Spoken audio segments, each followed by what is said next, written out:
actually measured wrong, so that's why I had to actually make these braces and dig the hole farther over this way and fill this in back over here, because this actually was a hole, so I fill this in back here.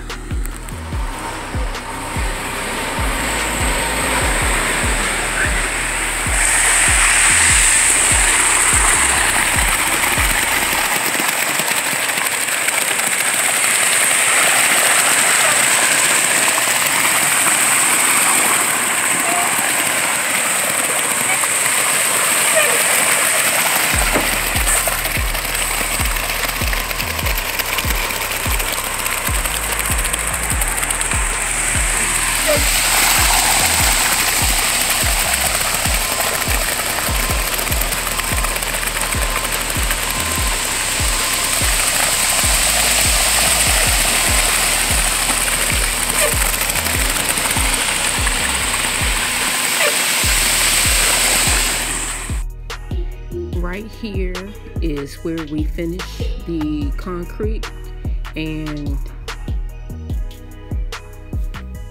place the rebar in it. You have to have it sticking out with so many inches.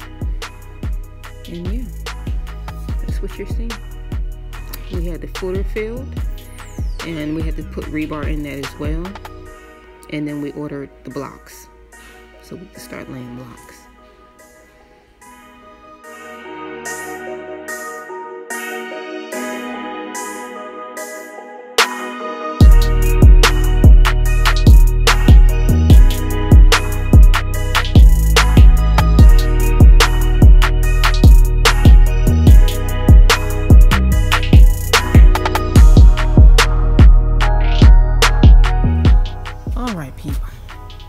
So these are the blocks that my husband is, whew, it's a mess out here. I'm not gonna lie. So this is how we get water for right now from our well. And as you can see, this is the foundation.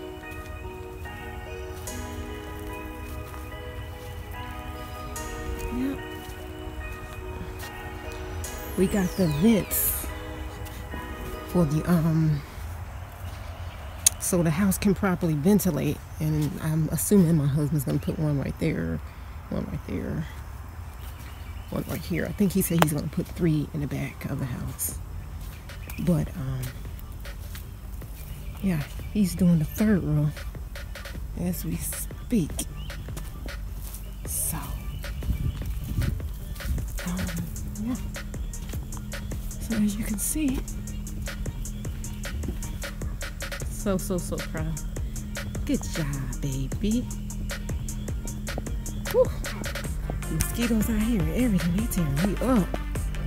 I'm going back in. But yeah, so that's his pool leveling system that he has.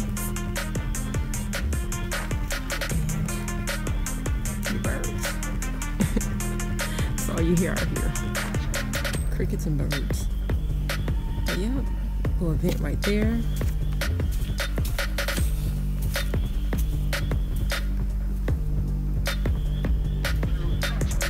Looking good, looking good, looking good, looking good. My husband, you know, as he say, I'm a contractor's wife, so he got me out here running errands, picking up stuff.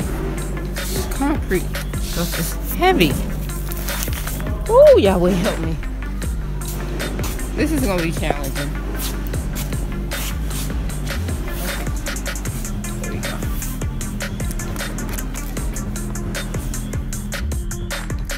And the foundation is done.